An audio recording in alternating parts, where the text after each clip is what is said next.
The blood on Florence Garrison's palms mixed with the dry Nevada soil as she gripped the plow handles one more time, willing herself to finish just one more row before sunset painted the sky crimson over Verde. She had been working since dawn broke over the Sierra Nevada foothills, and her body screamed for rest, but the land would not wait for a 22-year-old woman's exhaustion, not when winter approached and the crops needed harvesting before the first frost came down from the mountains. Her father had been dead 3 months now, taken by pneumonia in the middle of summer, and the small farm that sat 2 miles outside of town had become her sole responsibility, her only inheritance besides debt and memories of better times. The plow caught on a rock, and Florence stumbled forward, catching herself on the wooden handles. The rough wood tore at the already damaged skin of her palms, and she bit back a cry of pain that wanted to escape her throat. She looked down at her hands in the fading September light of 1883 and saw the blisters had split open, weeping clear fluid mixed with blood across her palms and fingers. The calluses she had built up over the past months had not been enough protection against the relentless work, and now her hands looked like raw meat, red and angry and screaming with pain every time she flexed her fingers. "Miss Garrison." The voice came from behind her, masculine and concerned, and Florence turned to see a cowboy leading his horse across her property line. She recognized him vaguely as one of the ranch hands from the Ferguson spread that bordered her small farm to the north, though she had never spoken to him directly. He was tall and lean, probably in his mid-20s, with dark hair that fell across his forehead beneath a dusty brown hat, and eyes that even from a distance showed genuine worry as he took in the sight of her standing in the half-plowed field, swaying slightly on her feet. "I am fine," Florence called out, though her voice cracked on the words. She was not fine, had not been fine for months, but admitting weakness felt like surrendering to the fate that everyone in Verde expected for her. They all thought she would sell the farm within weeks of her father's death, that a woman alone could not possibly manage the backbreaking work required to keep land productive in this harsh Nevada territory.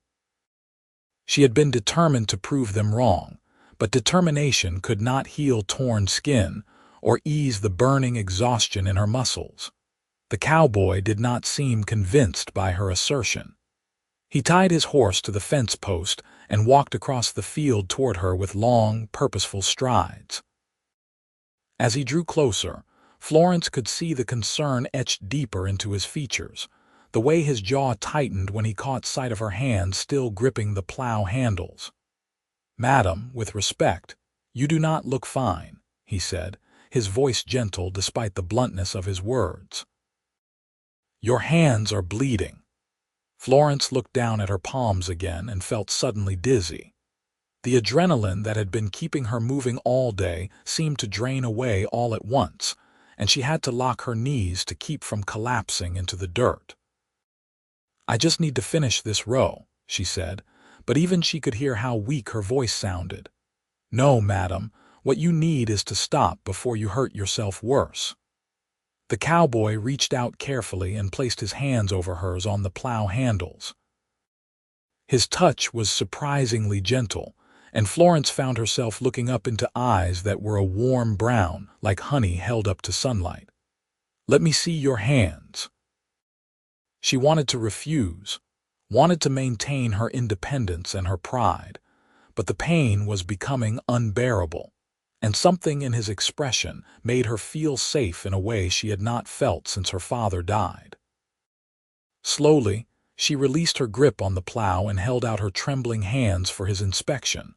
The cowboy's expression darkened as he examined her palms, turning them gently in the fading light. "These are bad," he said quietly. "When did this happen?" "They have been building for days," Florence admitted, suddenly too tired to maintain her facade of strength. "But they split open this afternoon. I thought I could finish the field before dealing with them. You thought wrong." The words could have sounded harsh, but his tone remained kind, almost protective. "Come on. Let me get you cleaned up and bandaged before infection sets in." "I do not even know your name," Florence protested weakly as he placed a hand on her elbow to steady her. "Asher Finch," he said, guiding her toward the small farmhouse that stood at the edge of the property. "I have been working at the Ferguson Ranch for about 6 months now. I have seen you in town a few times, though we have never been properly introduced." "Florence Garrison," she said, though he clearly already knew her name. "And I appreciate your concern, Mr. Finch, but I cannot afford to stop working. The harvest will not wait." "The harvest can wait until tomorrow," Asher said firmly. "And it is just Asher, please. Mr. Finch was my father, and he is back in Kansas where he belongs." He helped her up the 3 steps to her porch, and Florence was embarrassed to realize how much she was leaning on him, her legs shaking with exhaustion. Inside the farmhouse, Asher quickly located her wash basin and filled it with water from the pitcher on the kitchen table. The house was small but tidy, despite Florence's long hours in the field leaving her little time for housekeeping. Her father's chair still sat by the fireplace, and his coat still hung on the peg by the door, small reminders of loss that she could not quite bring herself to put away. "This is going to hurt," Asher warned as he guided her hands into the water. He was right. The moment the water touched her open blisters, Florence gasped and tried to pull away, but Asher held her hands steady with a firm but gentle grip. "I know, I am sorry, but we need to clean them properly." Florence bit her lip hard enough to taste blood and forced herself to keep her hands in the basin. Asher worked quickly and efficiently, using a clean cloth to carefully wash away the dirt and dried blood. His hands were large and weathered from his own work, but his touch remained remarkably gentle as he tended to her injuries. "Where did you learn to do this?" Florence asked through gritted teeth, partly to distract herself from the pain. "Grew up on a cattle ranch in Kansas," Asher said, focused on his task. "My mother was the one who patched up every injury on the place, human and animal alike. She made sure all her children knew basic doctoring. Said you never knew when you would need it on the frontier." He glanced up at her with a slight smile. She was right, as mothers usually are. Despite the pain, Florence found herself smiling back. "My mother said the same things. She died when I was 12, but I still hear her voice sometimes, giving me advice I probably should have listened to in the first place. Like not working yourself until your hands are bleeding," Asher suggested, returning his attention to cleaning her wounds. "She probably would have said something like that, yes," Florence admitted. Once her hands were clean, Asher dried them carefully with another cloth and then began tearing strips from a clean shirt he found hanging over the back of a chair. "I hope you do not mind me ruining this," he said, "but you need proper bandages." "That was my father's," Florence said quietly, then added, "but he would approve of the use. He was always practical about such things." Asher nodded and continued tearing the fabric into long strips.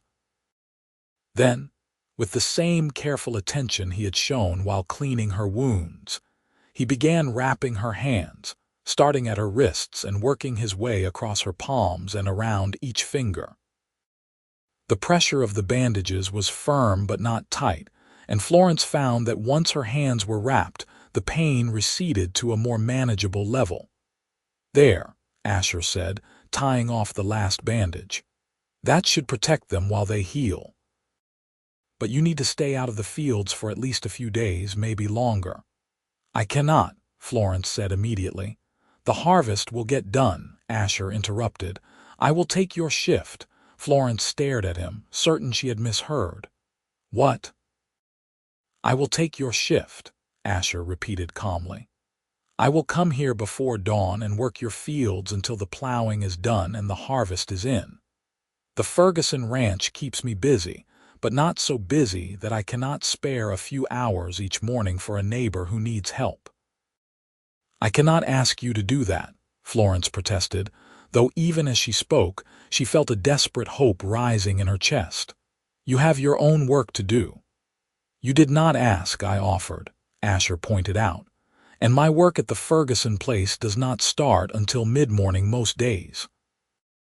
I have been using my early hours to hunt or fish, but helping you is a much better use of that time." He met her eyes, and Florence saw nothing but sincerity in his expression. "Please let me help, Florence. You will lose everything if you push yourself into illness or worse injury." Tears stung Florence's eyes, and she blinked them back furiously. She had been alone for so long, carrying the weight of the farm and her grief and her fear of failure all by herself. The offer of help felt like water in a desert, and she was not strong enough to refuse it. "Why would you do this for a stranger?" she asked, her voice barely above a whisper. Asher was quiet for a moment, as if considering his answer carefully. "My mother lost our farm in Kansas after my father died," he finally said. "She tried to do everything herself, just like you are doing. She worked until she collapsed, and by the time we children were old enough to help properly, the bank had already foreclosed. We lost everything, and my mother never really recovered from that loss. It killed something in her spirit."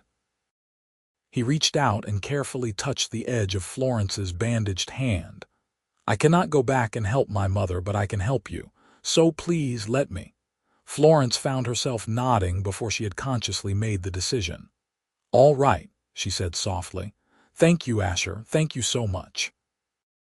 The relief on Asher's face was immediate and genuine, and Florence realized that helping her was giving him something he needed too, a way to heal an old wound by preventing someone else from suffering the same fate as his mother. "I will be here before dawn tomorrow," he promised. "You focus on resting and letting those hands heal." True to his word, Asher appeared at Florence's farm the next morning just as the first light was breaking over the mountains. Florence, who had barely slept from a combination of pain and anxiety, heard his horse arrive and watched from her kitchen window as he tied the animal to the fence and walked out to the plow she had abandoned the night before. He moved with the easy confidence of a man who had been working land his entire life, and within minutes he had the plow moving again, continuing the row Florence had been unable to finish. She wanted to go out and help him, but her hands were still throbbing with pain, and when she tried to flex her fingers, the bandages immediately showed spots of blood where the blisters had split open again during the night. With a frustrated sigh, she forced herself to stay inside and prepare breakfast instead, a task she could manage with her wrapped hands if she was careful. By the time Asher finished 3 rows and came up to the house, Florence had coffee brewing and bacon frying on the stove. He knocked politely on the door frame rather than just walking in, and when Florence called for him to enter, he removed his hat and stepped inside, wiping his boots carefully on the mat. "You did not have to cook," Asher said, though his eyes went hungrily to the food on the stove. "You are working my land without pay," Florence replied. "The least I can do is feed you breakfast." She poured coffee into 2 tin cups and handed one to him, careful not to spill with her bandaged hands. "Sit, please. You must be hungry." They ate together at her small kitchen table, and Florence found herself studying Asher in the morning light. He had a kind face, she decided, with strong features that might have been harsh if not softened by the warmth in his eyes and the gentleness of his expressions. There was a quiet strength about him, not the loud bravado she had seen in so many cowboys who came through Verdi, but a steady, dependable presence that made her feel safe. "How long have you been in Nevada?" Florence asked, partly because she was genuinely curious and partly because the silence felt too intimate for two people who barely knew each other. "Since March," Asher said. "I worked my way west from Kansas, picking up ranch work where I could find it. The Ferguson place was hiring for the spring roundup, and I liked the look of this country, so I stayed on." "Do you miss Kansas?" Florence asked. Asher considered the question as he chewed a piece of bacon. "I miss my family," he finally said. "My mother and my younger siblings. But I do not miss the farm we lost, or the memories attached to it. Coming west felt like a chance to start fresh, to build something new without all that old pain weighing me down." Florence understood that feeling more than she wanted to admit. Sometimes she looked around this farm and saw only her father's absence, felt only the weight of responsibility and fear. But other times, especially in the early morning light, she could see the potential in the land, imagine a future that was hers alone to shape. "I have been thinking," Asher said, setting down his coffee cup, "about your harvest. You have got corn and squash that need to come in soon, and that is a lot of work even for someone with healthy hands. Would you be willing to let me bring a few of the other ranch hands from Ferguson's place to help? We could get everything harvested in a day or two if we worked together." Pride made Florence want to refuse, but practicality won out. "I cannot pay them," she admitted, hating how the words tasted in her mouth. "They would not expect pay," Asher assured her. "Neighbors help neighbors out here. That is how people survive. And I can promise them that you cook a good breakfast, which is payment enough for most cowboys I know." Despite herself, Florence laughed. "All right," she agreed. "If you can find people willing to help, I would be grateful." 2 days later, 4 cowboys from the Ferguson ranch arrived at Florence's farm along with Asher, and they spent the day harvesting her corn and squash while Florence cooked enough food to feed a small army. Her hands were healing slowly, the worst of the pain fading to a dull ache, and she was able to help with the lighter tasks like sorting vegetables and preparing meals. The men worked hard and joked easily with each other, and Florence found herself enjoying their company. They treated her with respect but not pity, asking her opinion on how she wanted things done, and listening when she told them about the way her father had always handled the harvest. By sunset, her entire corn crop was cut and stored, and her squash was neatly piled in her root cellar, enough to see her through the winter and maybe have some extra to sell in town. When the other men left, Asher stayed behind to help Florence clean up the kitchen.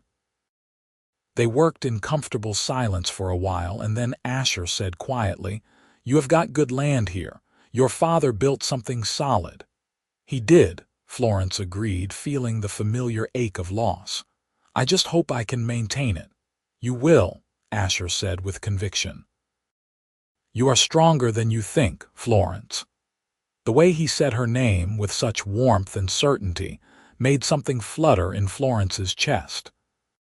She looked over at him and found him watching her with an expression she could not quite read, something soft and admiring that made her blush and look away. "Thank you," she said softly, "for everything. I do not know how I can ever repay you." "No repayment needed," Asher said. "But I would like to keep coming by, if that is all right with you, to check on your hands and make sure you are not overdoing it." Florence smiled, suspecting that checking on her hands was not the only reason Asher wanted to keep visiting, and finding that she did not mind at all. "I would like that," she admitted. Over the following weeks, Asher became a regular presence at Florence's farm. He came by most mornings to help with the heavier chores, refusing to stop even after Florence's hands had healed enough for her to work again. He helped her repair the barn roof before the autumn rains came, chopped enough firewood to last her through the winter, and fixed the broken wheel on her wagon that she had been meaning to deal with for months. Florence found herself looking forward to his visits with an anticipation that went beyond mere gratitude for his help.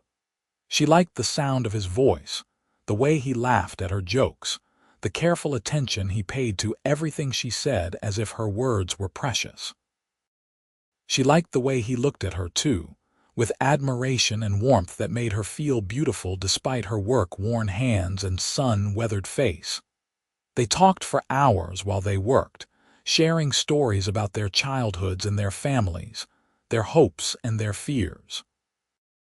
Asher told her about growing up in Kansas with 3 younger siblings, about his father's death when he was 16, and the desperate years that followed as his mother tried and failed to keep their farm.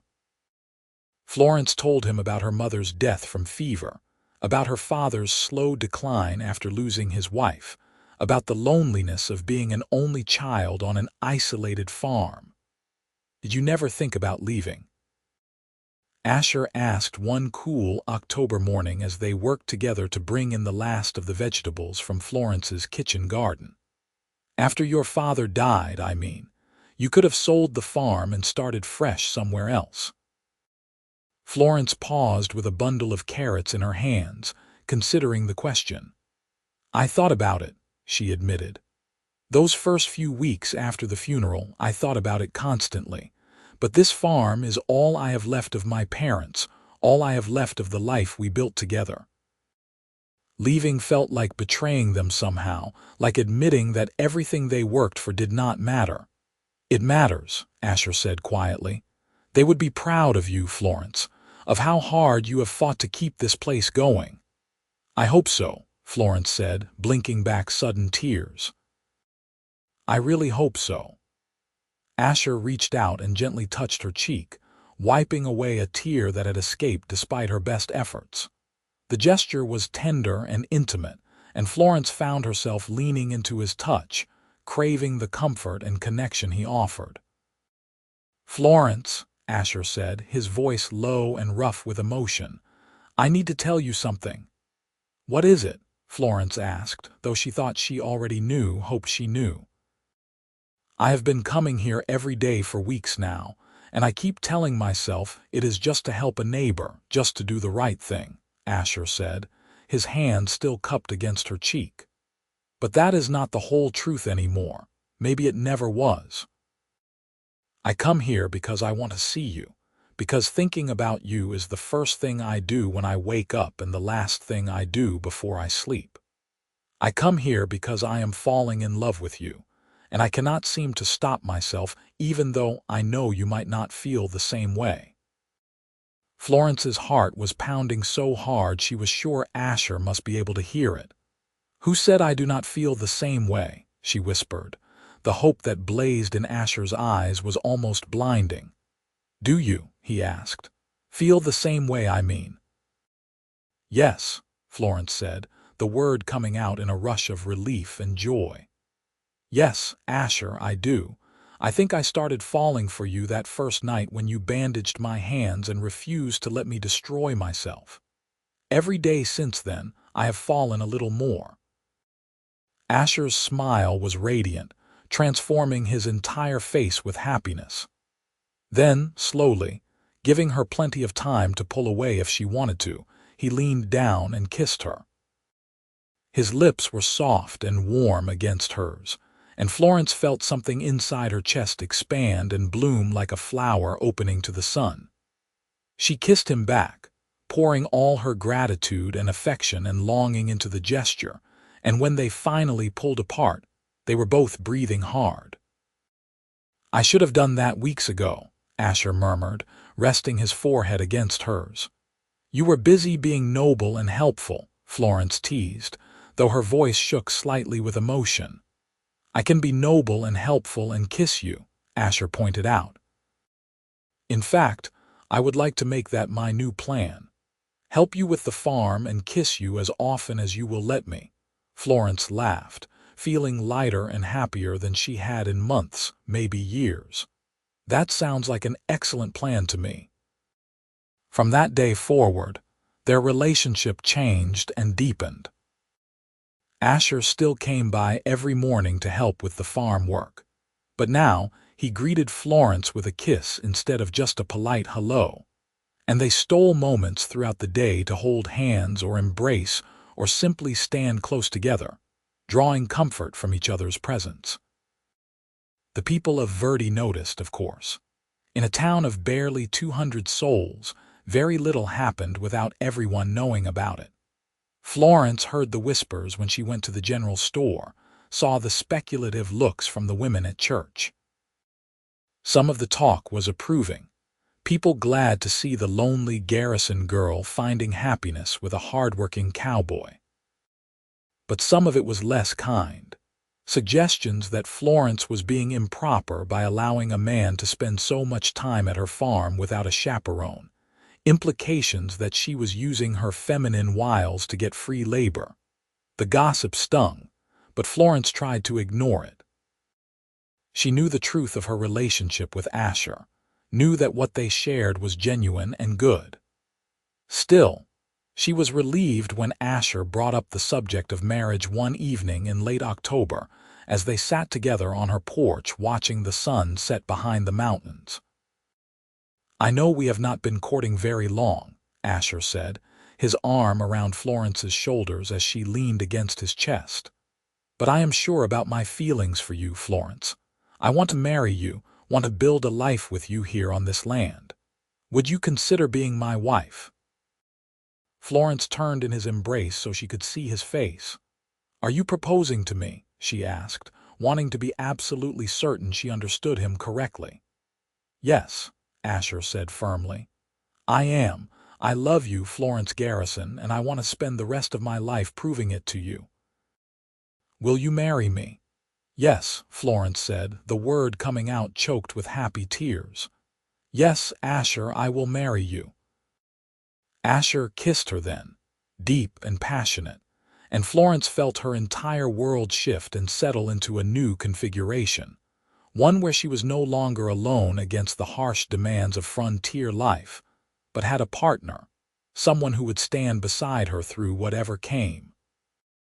They were married 6 weeks later in the small wooden church in Verde, with half the town in attendance despite the gossip that had swirled around their courtship.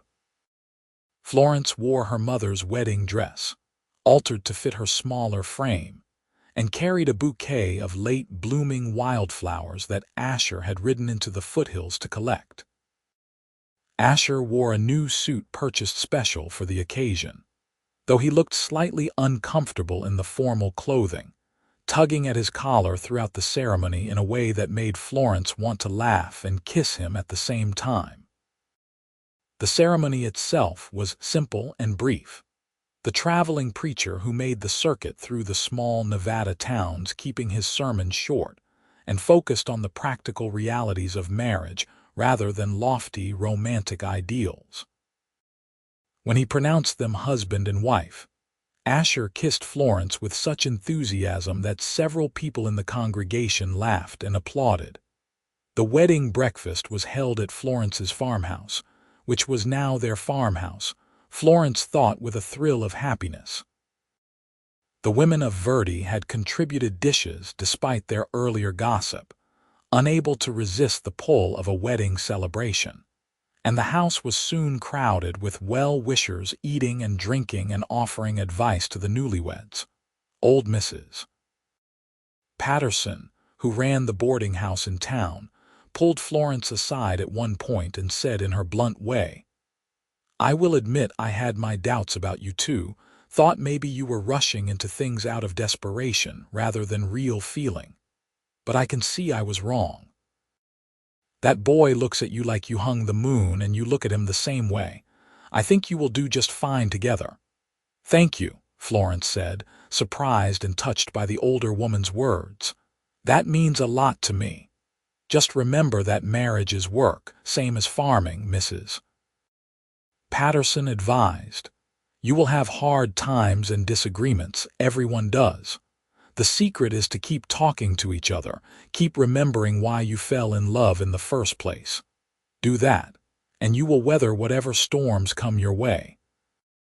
Florence tucked that advice away in her heart, sensing the wisdom in it even as she stood in the warm glow of new marriage, unable to imagine ever being truly angry with Asher or facing problems they could not solve together. After the guests finally left, Florence and Asher stood together in the kitchen surveying the mess of dirty dishes and half-eaten food. "We should clean this up," Florence said without much enthusiasm, exhausted from the long day of emotion and celebration. "Or," Asher said, pulling her into his arms, "we could leave it until morning and go to bed. We are married now, Florence. We have earned the right to be selfish with our time." Florence laughed and let him lead her to the bedroom, feeling nervous and excited and deeply happy.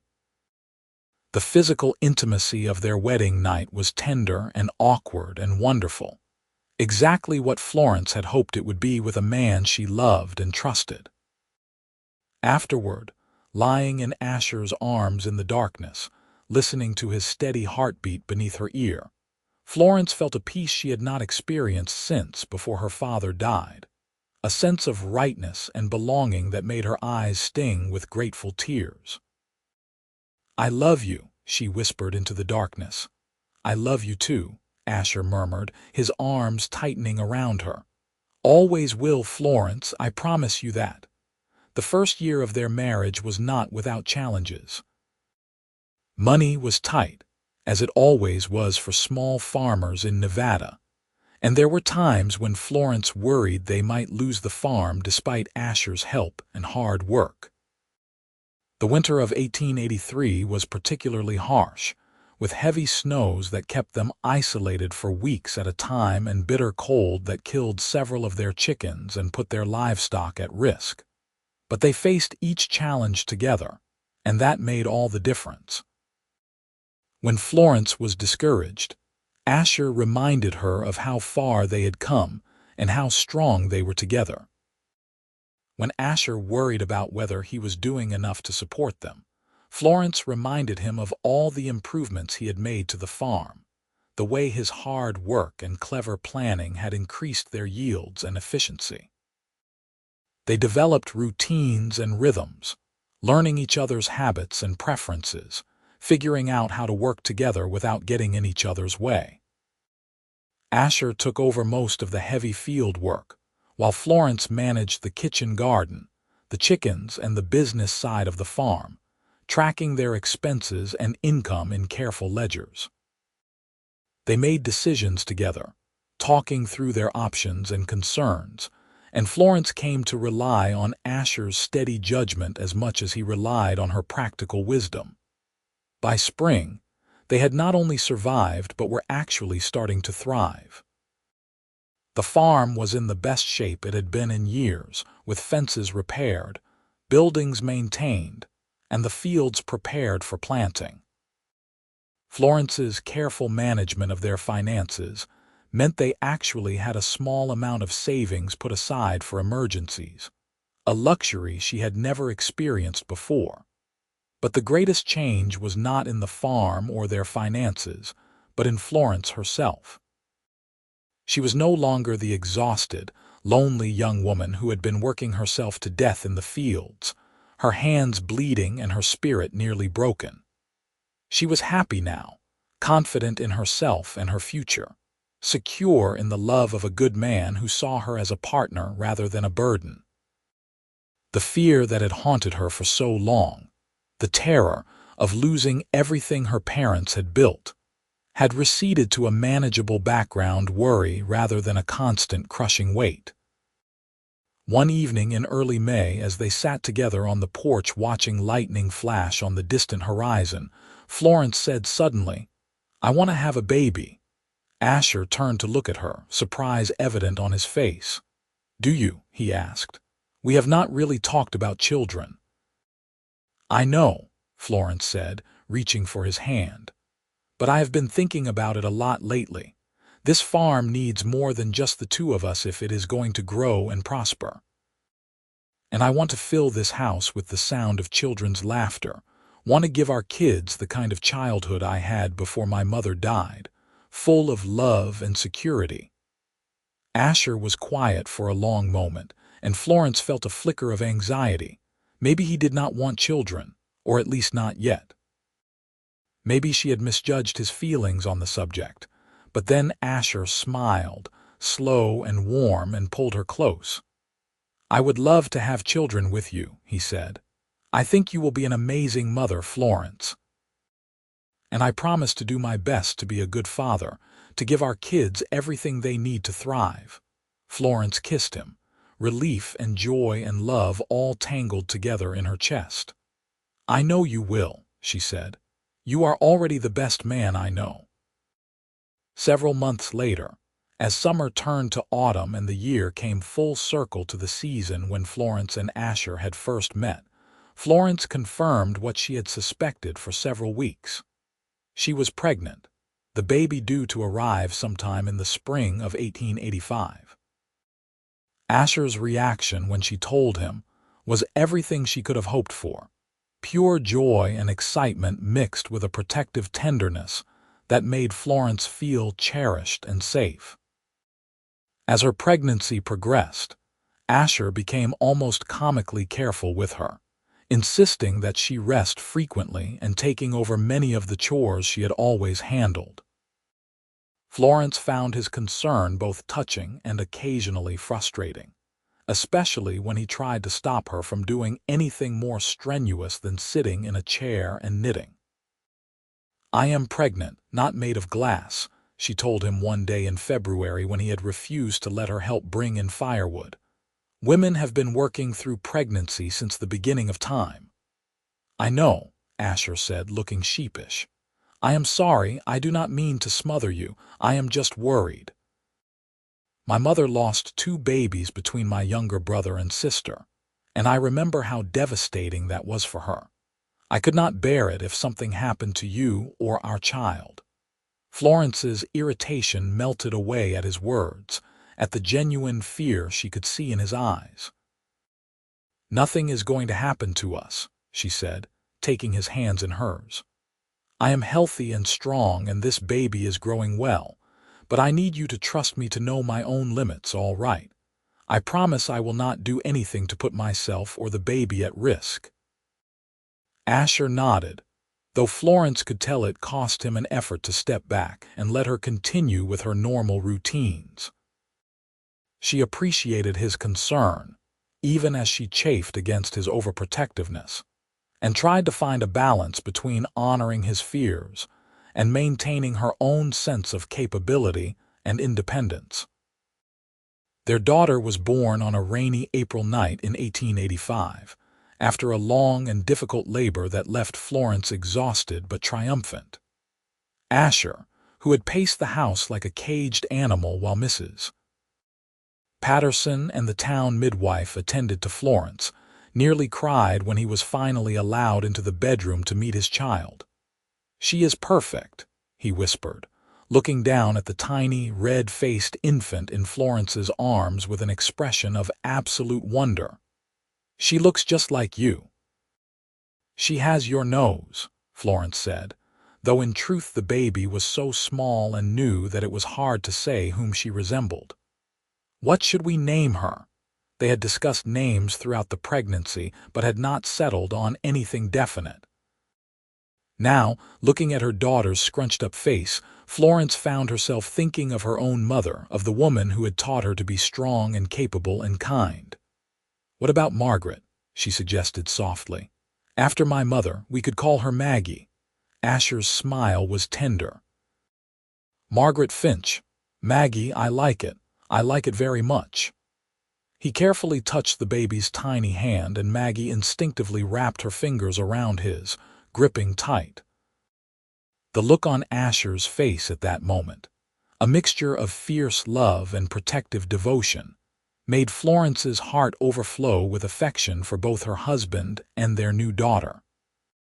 The next few months were a blur of sleepless nights and constant feedings, of learning how to care for an infant while still maintaining a farm.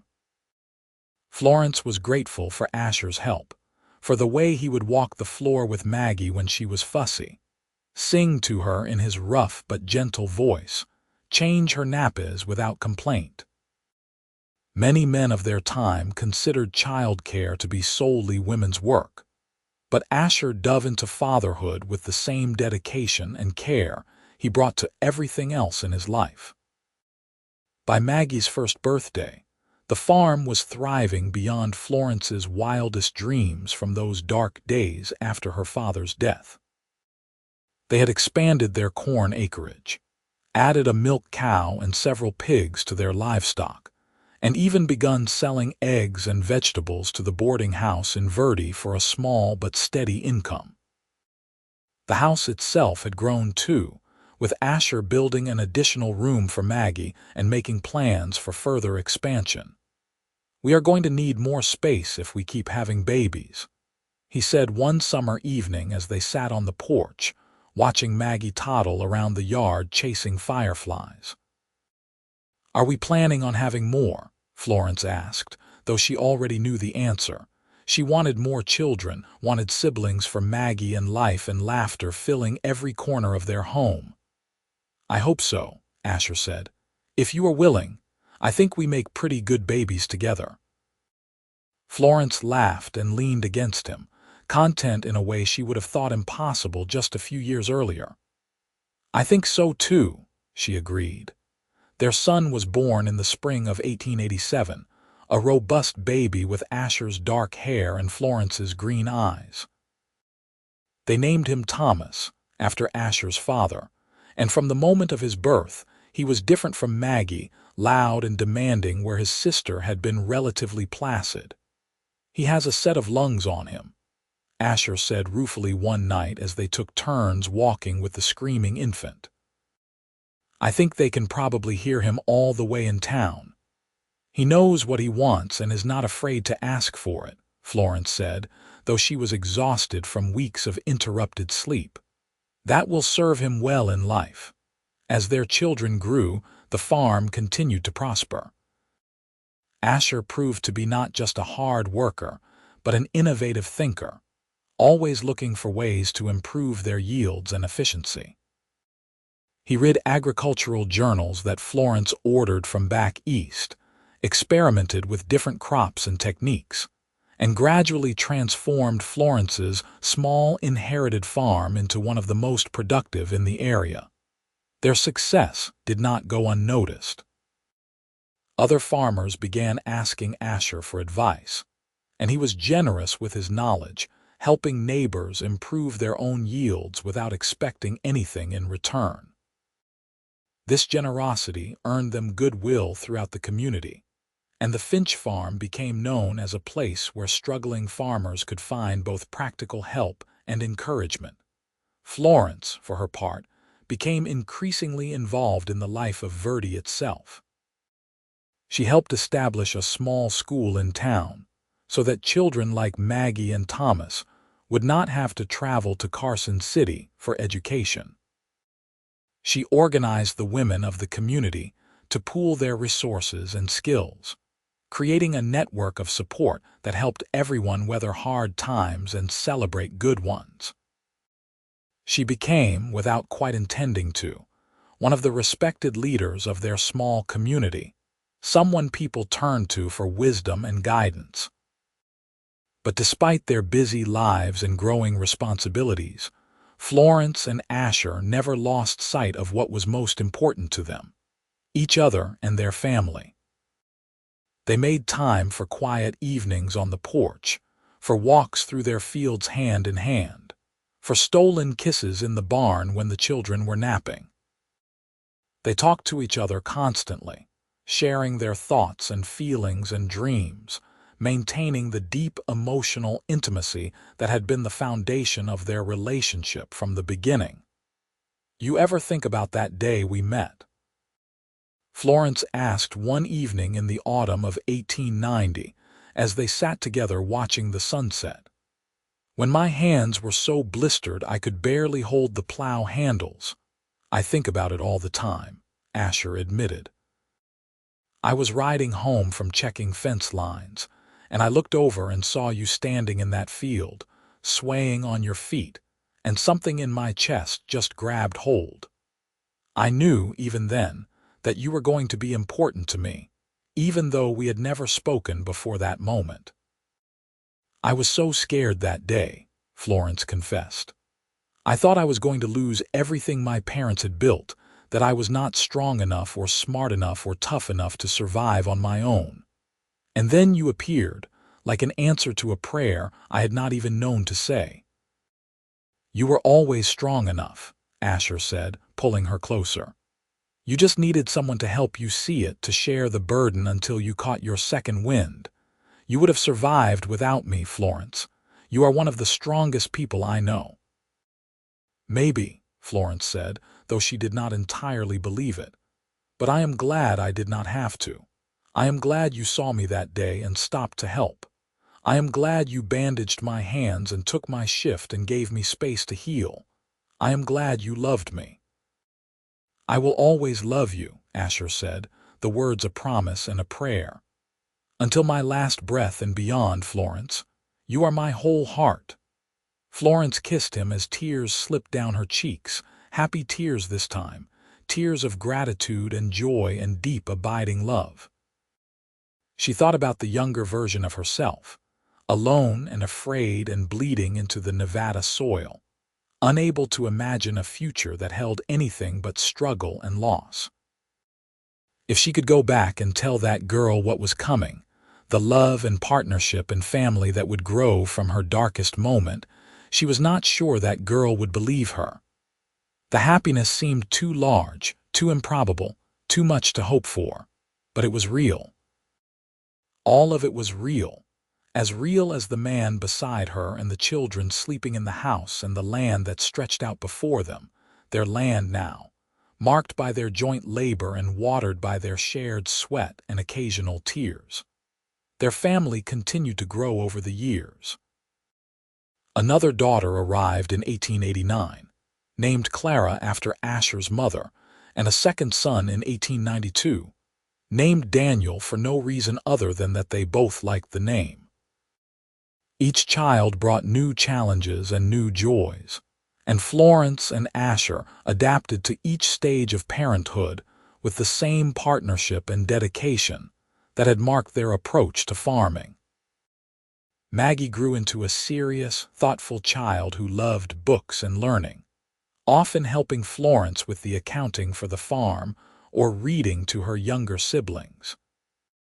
Thomas was all energy and mischief, always exploring and getting into trouble, but with a kind heart that made it impossible to stay angry with him for long.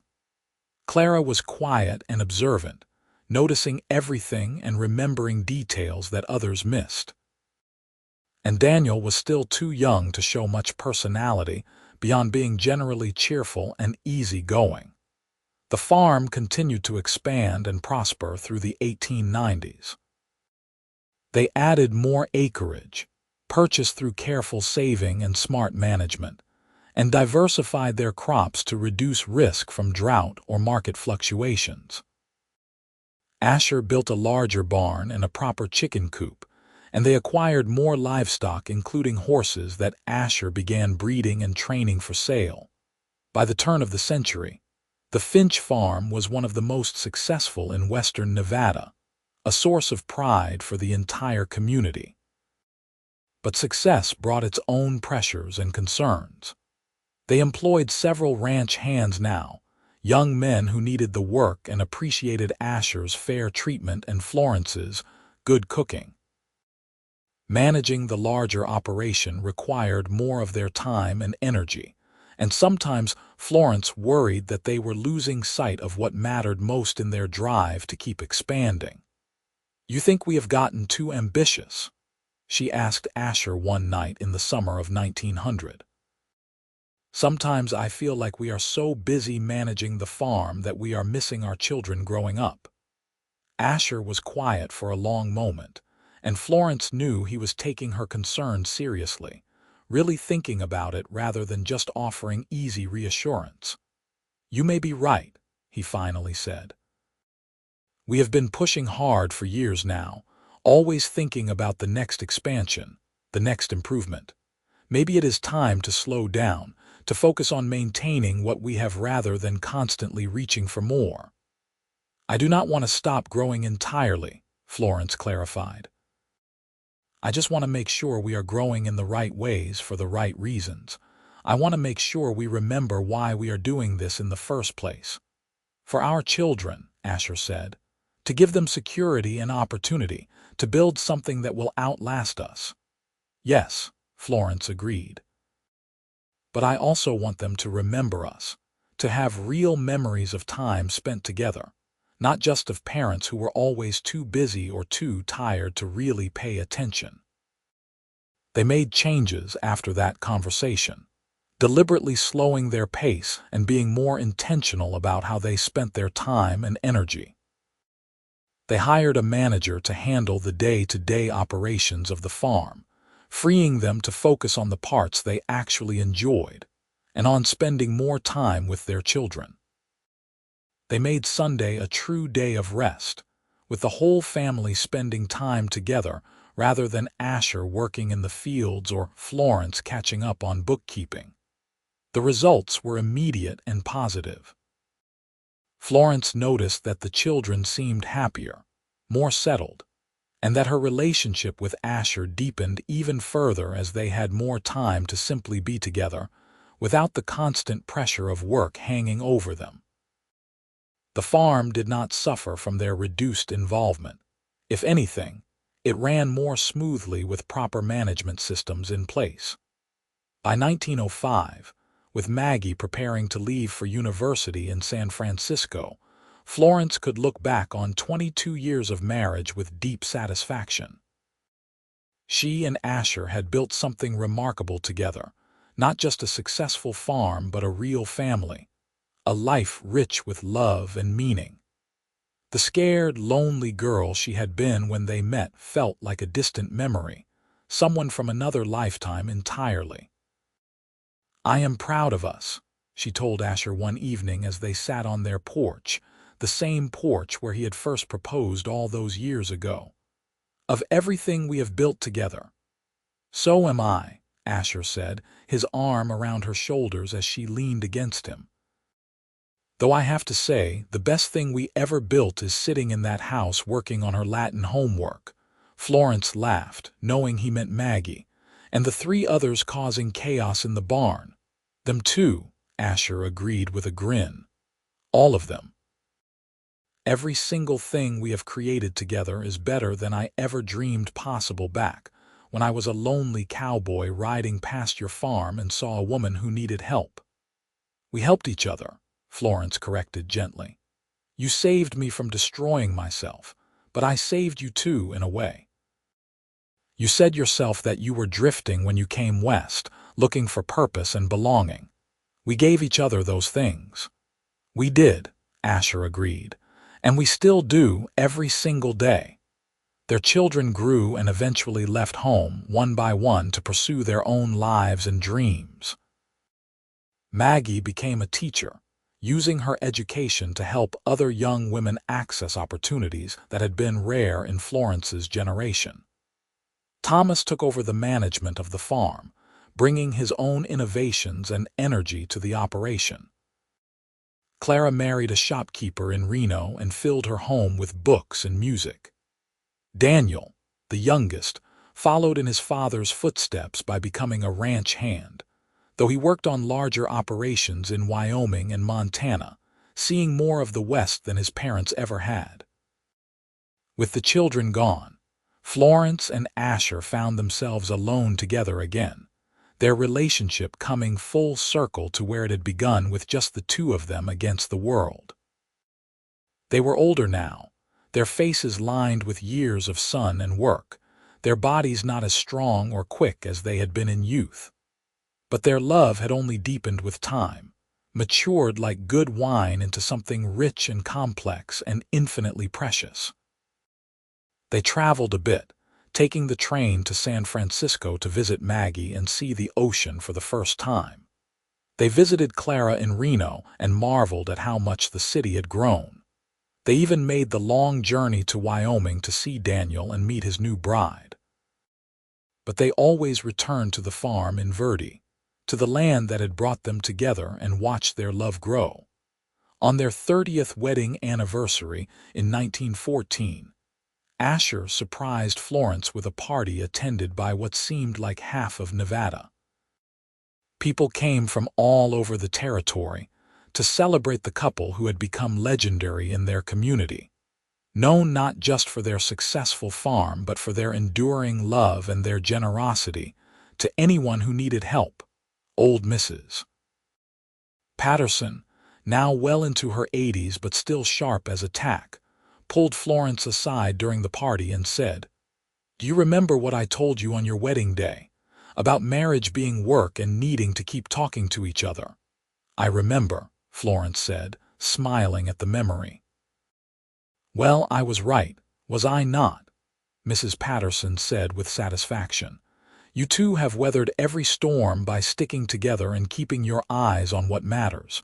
You are an example to this whole community of what marriage should be." "We have been lucky," Florence said modestly. "Luck has nothing to do with it," Mrs. Patterson said firmly. "You have both worked hard at your marriage, same as you worked hard at your farm. That is what makes it successful. That is what makes it last." As Florence looked around the party at all the people who had come to celebrate with them, at her children and grandchildren filling the house with laughter, at Asher across the room talking with old friends, and looking at her with the same love and admiration he had shown from the very beginning, she knew Mrs. Patterson was right. Their happy ending had not been luck or fate or accident. It had been choice, day after day, year after year, choosing each other and choosing love even when it was hard, even when they were tired or frustrated or scared. That night, long after the guests had gone home and the house was quiet, Florence and Asher lay in bed together, holding hands in the darkness. "Thank you," Florence whispered. "For what?" Asher asked. "For stopping that day when you saw me in the field," Florence said. "For bandaging my hands and taking my shift when I could not go on. For loving me even when I was too scared and stubborn to let you all the way in. For building this beautiful life with me. The pleasure has been entirely mine," Asher said, his voice thick with emotion. "You have given me everything I never knew I needed, Florence. A home, a family, a purpose, a love that makes every day worth living. I would stop 1,000 times over, bandage 1,000 hands if it meant I got to spend my life with you." Florence turned in his arms and kissed him, pouring 30 years of love and gratitude and devotion into the gesture. When they finally pulled apart, both of them had tears on their faces, happy tears that spoke of a life well lived and a love that had only grown stronger with time.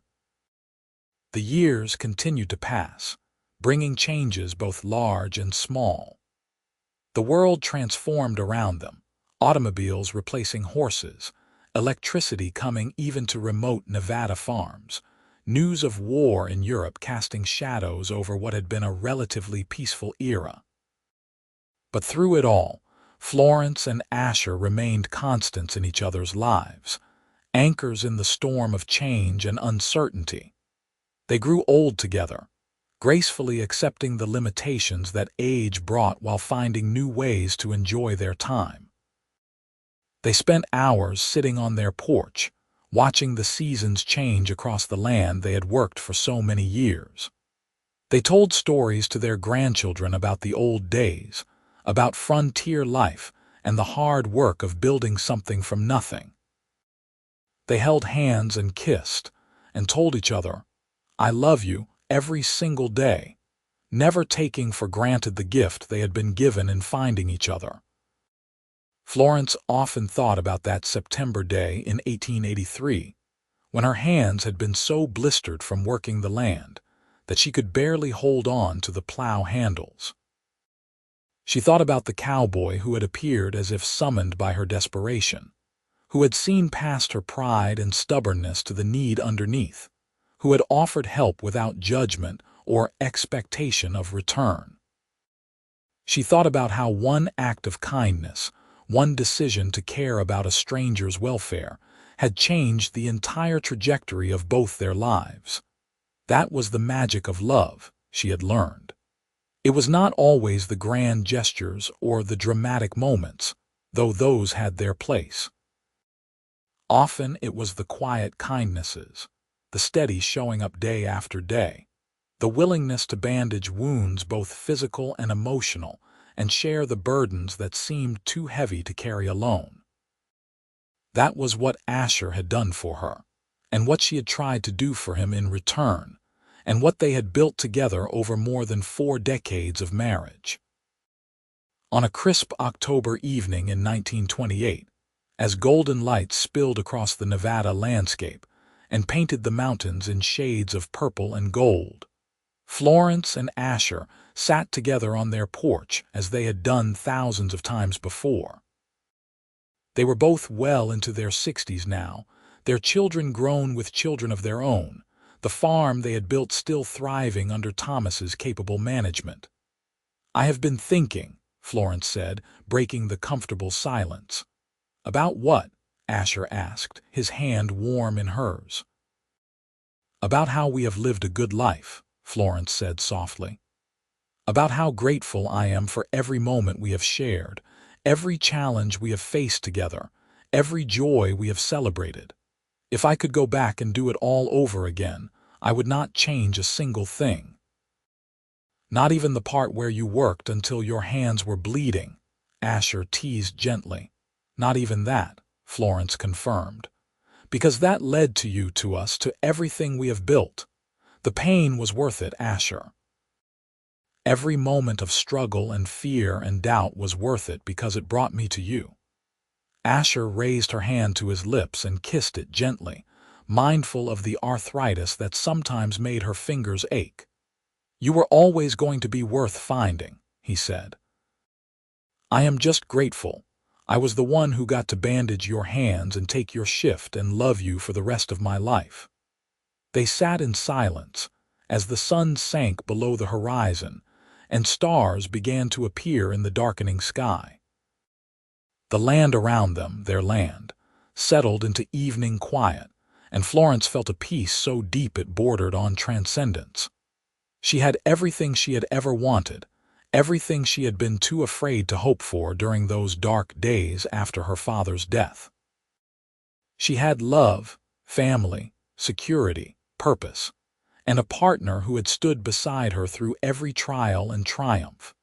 The story that had begun with blistered hands and a cowboy's kindness had blossomed into something more beautiful than Florence could have imagined. It was a story written in the soil of Nevada, watered with sweat and tears and laughter, harvested season after season, until it became part of the land itself, permanent and enduring. And as Florence sat beside the man who had been her greatest blessing, watching night fall over the home they had built together, she knew with absolute certainty that their love story was one for the ages.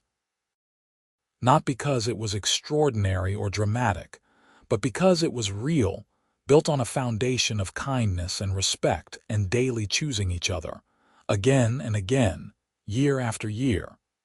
That was the true Wild West romance, she thought. Not the gunfights and outlaws of dime novels, but the quiet heroism of two people committing to build a life together against the harsh demands of frontier existence, finding in each other the strength and courage to not just survive but thrive. It was the story of a woman whose hands were blistered from working the land, and a cowboy who bandaged them and took her shift, and in doing so, gave her something infinitely more precious than relief from physical pain. He gave her partnership, companionship, and a love that had sustained them through 45 years of marriage and would carry them forward whatever time they had left. As the years moved forward into the 1930s, Florence and Asher continued their quiet life on the farm, now more observers than active participants, but still deeply connected to the land and the community they had helped build. They celebrated their 50th wedding anniversary in 1934, surrounded by 4 children, 12 grandchildren, and even 2 great-grandchildren. the family tree they had planted together spreading its branches wide and strong. When Florence looked at her descendants, at the life and love that had sprung from that single moment of connection when a cowboy stopped to help a struggling woman, she was overwhelmed with gratitude. This was their legacy, not just the prosperous farm or the respect they had earned in the community, but the family they had created, the love they had modeled, the example they had set of what commitment and partnership could achieve. The Great Depression touched their lives, as it touched everyone's, but the farm's diversity and Thomas's careful management helped them weather the economic storm better than many. They were able to help neighbors who were struggling, just as neighbors had helped them in earlier hard times, continuing the cycle of generosity and community support that had always been part of frontier life. Florence's health began to decline in the late 1930s, her body finally wearing out after years of hard work and bearing children. Asher, now in his late 70s himself, cared for her with the same tenderness and devotion he had shown that first night when he bandaged her wounded hands. He helped her dress, prepared her meals, read to her when her eyes grew too tired, and sat beside her bed for hours, holding her hand and reminiscing about their life together. "I have no regrets," Florence told him one afternoon as autumn light slanted through their bedroom window. "I have lived exactly the life I wanted to live, loved exactly who I wanted to love. You made me so happy, Asher, so very happy." "You made me happy too," Asher said, his voice breaking slightly. "You gave me everything, Florence, everything that matters." Florence passed peacefully in her sleep in the autumn of 1939, just a few weeks after their 55th wedding anniversary. Asher was devastated by her loss, but he found comfort in their children and grandchildren, in the community that rallied around him, and in the memories of more than half a century of love and partnership. He lived another 5 years, staying active on the farm despite his advanced age, finding purpose in watching his grandchildren grow, and his great-grandchildren take their first steps. He often sat on the porch where he and Florence had spent so many evenings, and people swore they could sometimes see him talking to the empty chair beside him, continuing the conversation that death had interrupted but not ended. When Asher Finch died peacefully in the spring of 1944, he was laid to rest beside Florence in the small cemetery outside Verdi. Their headstone was simple, bearing their names and dates and a single line that Thomas had chosen: "Together in life, together in eternity." The farm they had built continued to thrive under their descendants' care, and the story of how it began, with a woman's blistered hands and a cowboy's kindness, became part of family legend, passed down through generations as an example of how love could grow from the smallest seeds of compassion and care. In the decades that followed, as the 20th century unfolded and the Wild West became history rather than lived experience, the story of Florence and Asher Finch remained a touchstone for their descendants. It reminded them that the greatest romances were not always the flashiest or most dramatic, but the ones built on mutual respect, daily commitment, and the willingness to share both burdens and joys. The farm in Verdi, Nevada, remained in the Finch family for generations, a testament to what two people could build when they chose to face life's challenges together. And though the world changed dramatically over the years, though automobiles replaced horses and modern machinery replaced manual labor, the core truth of Florence and Asher's story remained constant and relevant. Love, real and lasting love, required showing up. It required seeing another person's need and choosing to help even when it was inconvenient. It required patience and kindness, and the daily decision to prioritize partnership over pride. It required bandaging wounds and taking shifts, and carrying each other through the hard times until the sun broke through again. That was the legacy Florence and Asher left behind, more valuable than land or money or material success. They left the legacy of a love story that proved what was possible when two people truly committed to each other, when they chose partnership over solitude, when they built something together that was greater than what either could have achieved alone.